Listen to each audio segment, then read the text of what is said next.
Bonsoir à tous, bonsoir à toutes, bienvenue dans CSP Time numéro 28 que nous enregistrons dans les nouveaux locaux du Populaire du Centre et dans notre nouveau studio que vous découvrez donc derrière nous. Une émission que nous allons vivre avec Lucienne Berthieu, notre invitée. Lucienne Berthieu, ancienne membre de l'équipe de France et de plusieurs clubs de la région comme Limoges, le LABC ou Fétia. On en parlera tout à l'heure. Merci en tous les cas d'être avec nous durant toutes ces émissions. Merci Lucienne d'avoir accepté notre invitation.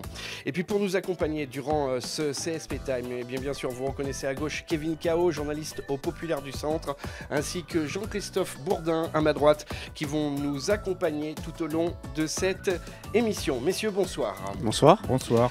Alors au sommaire de ce CSP Time, nous allons bien évidemment revenir tout d'abord sur la défaite du Limoges CSP en Coupe de France à Monaco.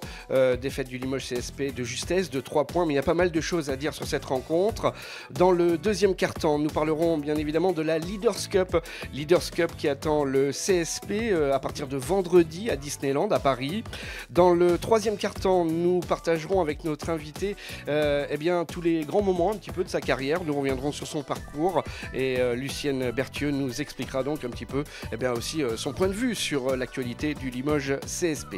Et puis on terminera cette émission avec un débat que nous consacrerons à Sékou Doumbouya dans le quatrième quart-temps avant de conclure par les habituels top et flop. Merci d'être avec nous, CSP Time numéro 28, c'est parti. Et on commence tout de suite par un retour sur ce match de 8e de finale de Coupe de France. C'était lundi soir pour le CSP à Monaco. Le CSP qui s'est incliné de 3 points, 62-59. Alors je vais m'adresser à vous en premier, Kevin. Une défaite qui était pourtant, on a l'impression, largement évitable quand on a vu cette rencontre.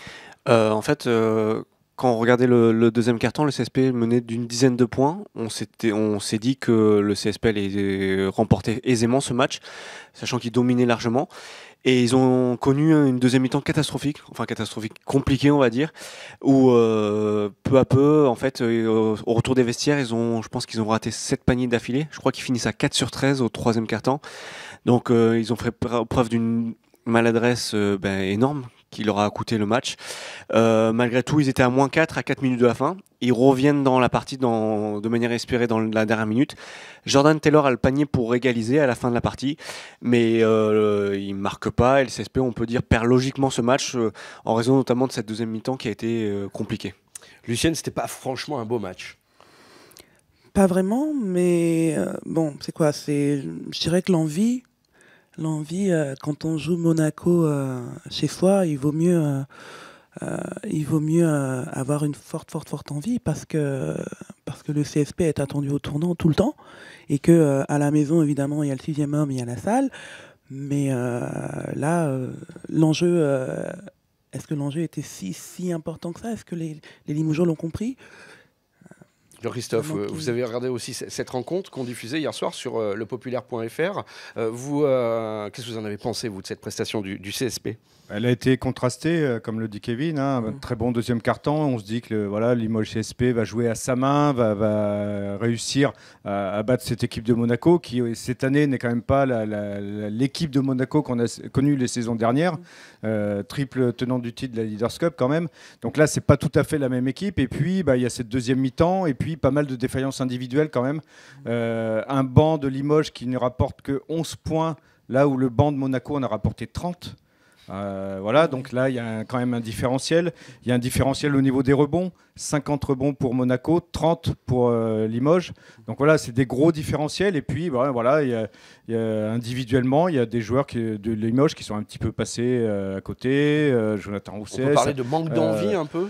Alors, oui, c'est vrai qu'il y a eu quand même beaucoup de critiques sur les réseaux sociaux sur ce côté-là. Hier soir, beaucoup ont trouvé que beaucoup de supporters estimaient que l'équipe avait laissé tomber. L'équipe qu'on a vue contre Strasbourg et celle qu'on a vue contre Monaco, c'était pas tout à fait la même en termes d'intensité, de motivation. Je pense qu'ils avaient envie de gagner. De toute façon, quand on est sur le terrain, on a envie de gagner.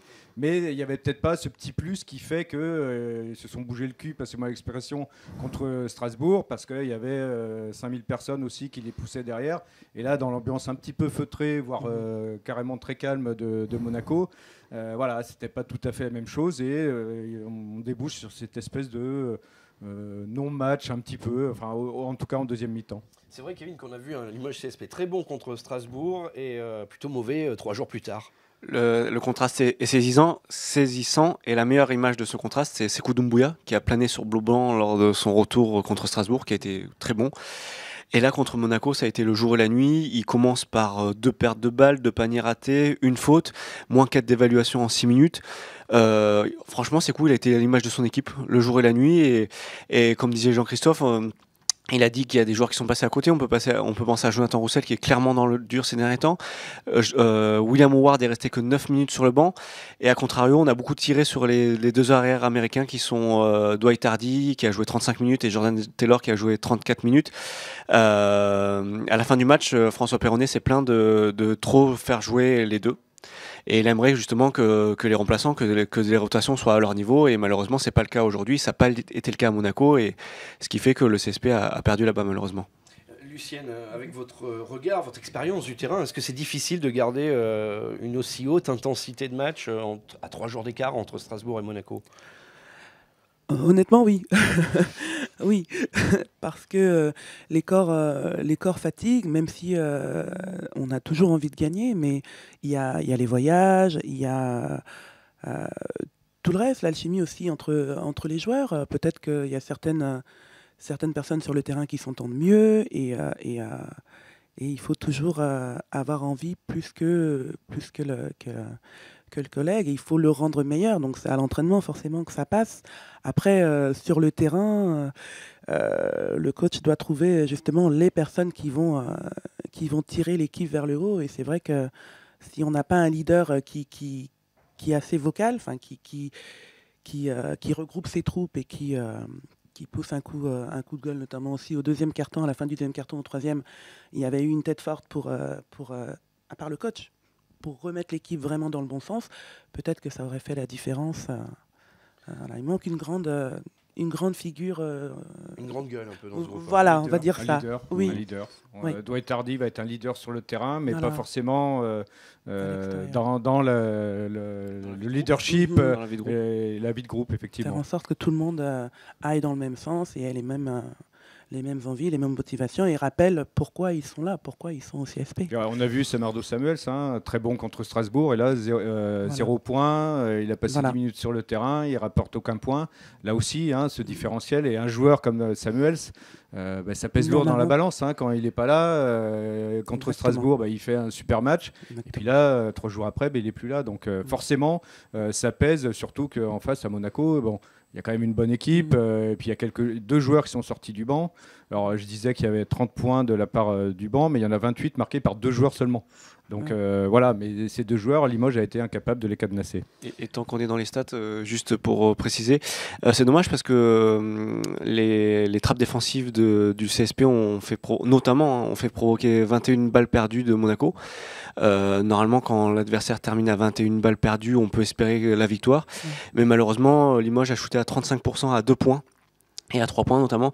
Mais ils ont été terriblement maladroits, et ce qui fait qu'ils n'ont pas pu gagner hier soir. Enfin, ce qui est dommage surtout, c'est que Limoges rate une opportunité de gagner un trophée qui était quand même à sa portée.